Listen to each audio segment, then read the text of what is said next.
जैसे कि आपसे प्रॉमिस किया हुआ था, उस प्रॉमिस को निभा रहे हैं। मॉडल पेपर आपको सोल्यूशन करवाए जा रहे हैं। कल एक साइंस का मॉडल पेपर का भाग नंबर 1 सोल्यूशन करवाया था। आज सुबह 12th बोर्ड कक्षा का जियोग्राफी का एक मॉडल पेपर आया है और अब है मैथमेटिक्स के मॉडल पेपर की बारी। तो मैथमेटिक्स के मॉडल पेपर फर्स्ट की बात करेंगे, इसके अंदर भाग नंबर पहले की।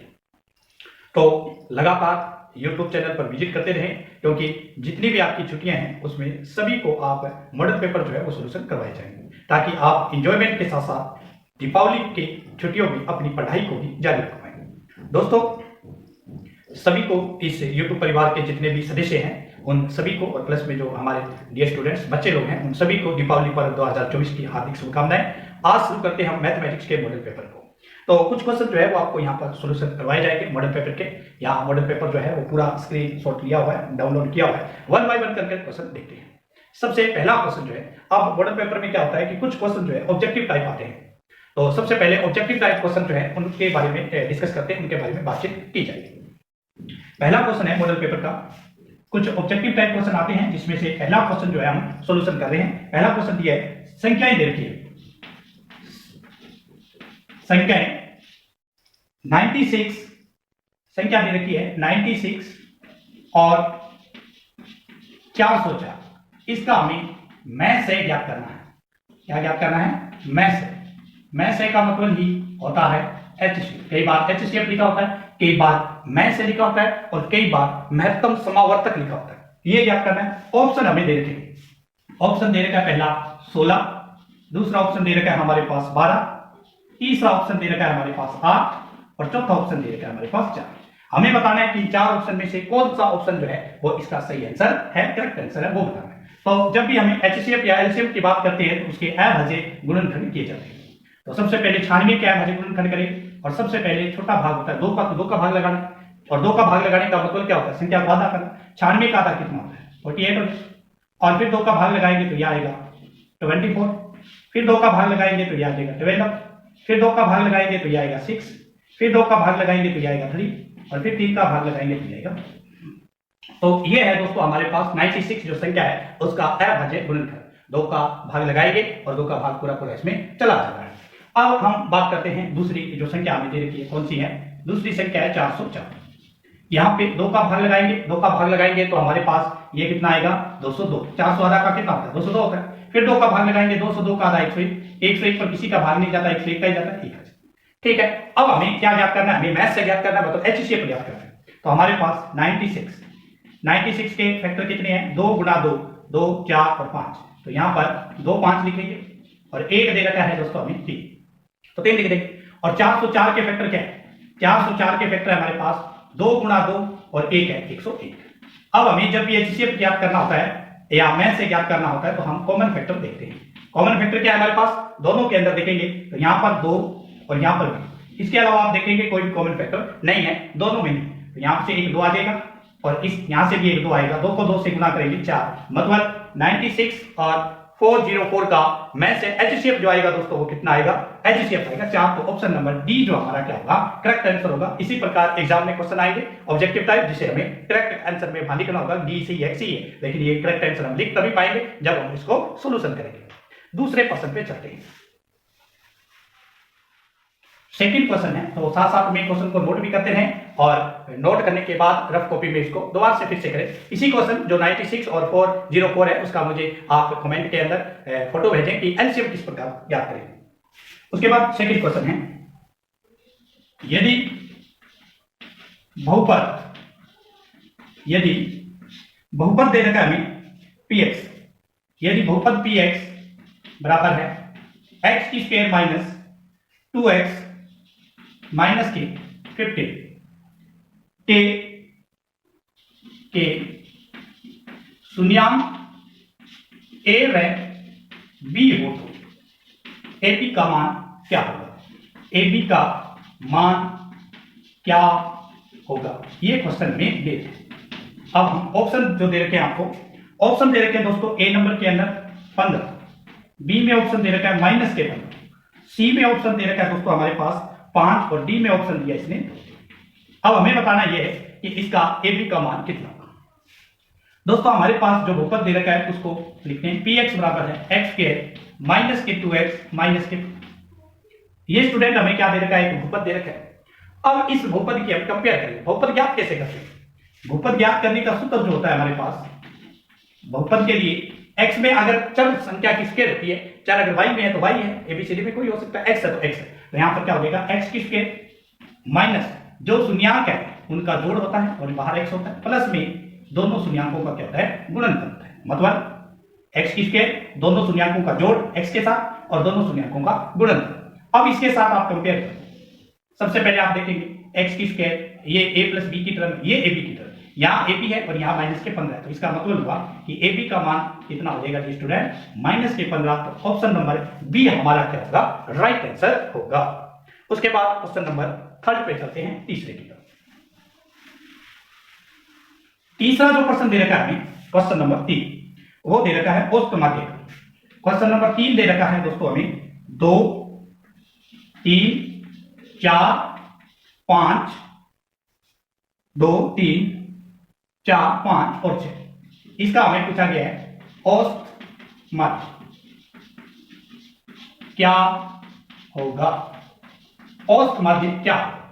ऑप्शन नंबर ए की बात करते हैं। ऑप्शन नंबर ए इसने दे रखा है कितना, 2। ऑप्शन नंबर ए है 2, बी ऑप्शन है 3 का, सी ऑप्शन दोस्तों इसने दिया 4 और डी ऑप्शन दिया है 5। हमें बताना है कि औसत माध्य इसका क्या है। और दोस्तों औसत ज्ञात करेंगे, औसत माध्य जो ज्ञात करते हैं इसके लिए क्या करें, औसत माध्य जब हमें ओनली फॉर नंबर दे देगा, औसत माध्य, औसत माध्य के लिए होता है राशियों का योग, राशियों का योग बटा में राशियों की संख्या, राशियों का योग बटा में राशियों की संख्या। राशि का मतलब अंक देते, या लिख सकते हैं अंकों का योग बटा में अंकों की संख्या। तो औसत माध्य बराबर क्या हो जाएगा दोस्तों हमारे पास, औसत माध्य बराबर राशियों का योग, राशियों का योग का मतलब है 2 प्लस 3 प्लस 4 प्लस 5 प्लस 6, सभी का टोटल करना। और राशि है कितनी, 1 2 3 4 5, 5 का क्या लगाना है, भाग लगाना। तो आप देखेंगे औसत माध्य बराबर, औसत माध्य बराबर इतना है। इन सभी ऊपर वाली संख्या को जोड़ेंगे तो हमारे पास आंसर आएगा 20, बटा में 5 का भाग लगाएंगे तो आंसर आएगा 4। इसका मतलब औसत माध्य कितना है दोस्तों, 4 आ जाएगा, सही करेक्ट आंसर होगा 4। इस प्रकार औसत माध्य ज्ञात करते हैं। माध्य ज्ञात करने के कई तरीके होते हैं। जब हमें नंबर संख्या दे रखी है तो हमें योग और बटा में संख्या का डिवाइडेशन करना होता है। अगर हमें बारंबारता दे रखी है तो हम माध्य किस तरह से ज्ञात करते हैं, कल्पित माध्य, प्रत्यक्ष विधि या पग विचलन से ज्ञात करते हैं। उसके बाद नेक्स्ट है आगे क्वेश्चन नंबर 4 की ओर करते हैं। क्वेश्चन नंबर 4, चौथा क्वेश्चन है आपके सामने। यदि क्वेश्चन नंबर 4 है, यदि 2x प्लस में y, यदि 2x प्लस में y बराबर 6 हो तो इसे संतुष्ट करने वाला युग्म है, हो तो इसे संतुष्ट करने वाला युग्म है। अब युग्म दे कौन से रखे हैं, ए ऑप्शन दे रखा है 1,2, बी ऑप्शन दे रखा है 2,1, सी ऑप्शन दे रखा है 2,2 और डी ऑप्शन दे रखा है -2,। अब कौन सा युग्म जो है इस इक्वेशन को सेटिस्फाई करता है, संतुष्ट करता है, 2x प्लस में y बराबर 6। अब देखो रख कर देखते हैं कि कौन सा संतुष्ट करता है। इसको देखो, x का मान 1 रखेंगे तो 2 और y का मान 2 रखेंगे, 2 4 और बराबर 4 आना चाहिए, ये संतुष्ट नहीं करता। इसको रख के देखो 2 और 1 5, ये भी संतुष्ट नहीं करता। इसको रख कर देखो 2 2 2 4 और 2 6, इसका मतलब ऑप्शन नंबर सी इसका करेक्ट आंसर होगा। ये ऑप्शन रखोगे, x की जगह 2 रखोगे और y की जगह 2 रखोगे, बराबर कितना 6, 1 कितना 4 और प्लस 2 बराबर 6, 4 और 2 6, इसका मतलब 6 बराबर 6। तो ये युग्म इसको क्या कर रहा है, संतुष्ट कर रहा है, सेटिस्फाई कर रहा है। पांचवा क्वेश्चन देखते हैं, क्वेश्चन नंबर 5 देखते हैं। पांचवा जो प्रश्न है वो आपको क्या दे रखा है, क्वेश्चन नंबर 5 जो है वो है एक एपी दे रखी है, एक सीरीज दे रखी है। एपी आपको ज्ञात करनी है, जिसके अंदर इसने बोला है कि एपी का प्रथम पद, एपी का प्रथम पद जो है वो है 6, वह सारवंतर जो है, सारवंतर है वो है 3, तो एपी होगी, एपी होगी। अब आपको बताना है कि वो एपी क्या होगी। इस प्रकार अगर प्रथम पद 6 है और सारवंतर 3 है तो वो एपी क्या होगी। अब ऑप्शन ए नंबर ऑप्शन दे रखा है आपको 6, 9, 12 और 15। बी नंबर ऑप्शन दे रखा है माइनस के 6, माइनस के 2, माइनस के 12, माइनस के 15। सी नंबर ऑप्शन दे रखा है आपको 3, 6, 9। और डी नंबर ऑप्शन दे रखा है माइनस के 4, माइनस के 6 और माइनस के 9। ये आपको ऑप्शन दे रखे हैं। ऑप्शन में हमें छांटना है कि कौन सा आंसर इसका करेक्ट होगा। तो सबसे पहले देखो प्रथम पद ए का मान कितना है 6, और दूसरा ऑप्शन देखो डी का मान कितना है। सार्वंतर का मतलब होता है डी से डिनोट करते हैं 3 है। अब हमें एपी के 3 या 4 स्टेप ज्ञात करने, इसको मैच करवाने के लिए। तो प्रथम पद ए होता है, ए और ए दोनों एक बराबर होते हैं, या ए1 बोलो या ए बोलो 6। ए2 कैसे ज्ञात करते हैं? ए2 के लिए हम लगाते हैं ए प्लस डी। ए कितना है 6 और डी कितना है 3, तो कितना 9। उसके बाद ए3 ज्ञात करते हैं। ए3 कैसे ज्ञात करते हैं? ए प्लस 2डी, ए प्लस 2डी पता है ना। यहाँ 3 है तो यहाँ 1 डी घटकर आता है 2डी है।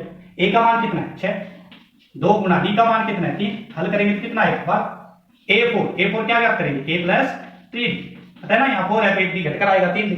ए का मान कितना है 6 और डी का मान कितना है 3, हल करेंगे तो कितना है 15। इसका मतलब एपी का पहला पद है 9, उसके बाद 12, उसके बाद 15 और पहला पद 6। तो 6, 9, 15 कौन से ऑप्शन में है? पहले के अंदर है, तो पहला इसका क्या होगा? करेक्ट आंसर होगा। और 1 सेकंड में आपका टाइम लूंगा। उसके बाद नेक्स्ट अपने प्रश्नों पर चलते हैं। पहले 5 क्वेश्चन हमने किए हैं, उसके बाद आगे चलते हैं क्वेश्चनों पर। तो स्क्रीन पर आप देखेंगे छठा प्रश्न।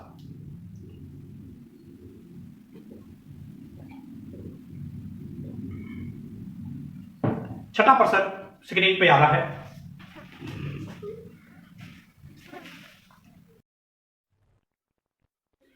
तो छठा प्रश्न है स्क्रीन पे। बिंदु ए जो है हमें दे रखा है, ए पॉइंट के निर्देशांक दे रखे हैं 4,0 और बी के निर्देशांक दे रखे हैं 0,4। तो एपी का मध्य बिंदु क्या होगा? और उसके ये वाले इस साइड में ऑप्शन भी दे रखे हैं। तो हम क्या करते हैं, मध्य बिंदु के कोऑर्डिनेशन कैसे ज्ञात करेंगे, निर्देशांक कैसे ज्ञात करेंगे। तो एक पॉइंट है हमारे पास 4,0 और बी पॉइंट है हमारे पास 0,4। ये तो है। तो यहाँ पे x1 का मान होता है पहला 4 और y1 का मान है 0। यहां से x2 का मान है 0 और y2 का मान है 4। अब ये स्टूडेंट हम AB का मध्य बिंदु कैसे ज्ञात करें?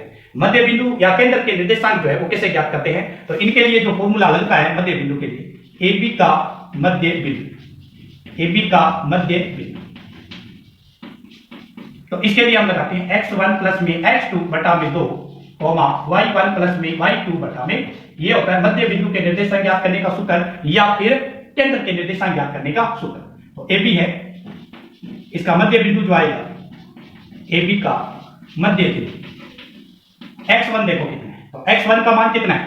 तो x1 है 4, x2 कितना है 0 बटा में 2, y1 कितना है 0 और y2 कितना है 4 बटा में 2। तो अब हमारे पास 4 में 0 मिलाएंगे तो 4 बटा 2, और इधर 0 में 4 मिलाएंगे 4 बटा 2, और 2 का भाग लगाने का मतलब संख्या को आधा करना, 4 का आधा 2, ये भी 2। तो ऑप्शन नंबर जो आप देखेंगे सी इसका क्या होगा? करेक्ट आंसर होगा। अगर ये कोऑर्डिनेशन दे रखे हैं तो इनका मध्य बिंदु क्या आएगा? 2,2 आएगा। नेक्स्ट क्वेश्चन है क्वेश्चन नंबर 7 की ओर चलते हैं। क्वेश्चन नंबर 7 क्या कहता है? 7 क्वेश्चन कह रहा है कि त्रिभुज ABC, एक त्रिभुज दे रखा है ABC, त्रिभुज ABC में कोण B समकोण है। B क्या है? समकोण है।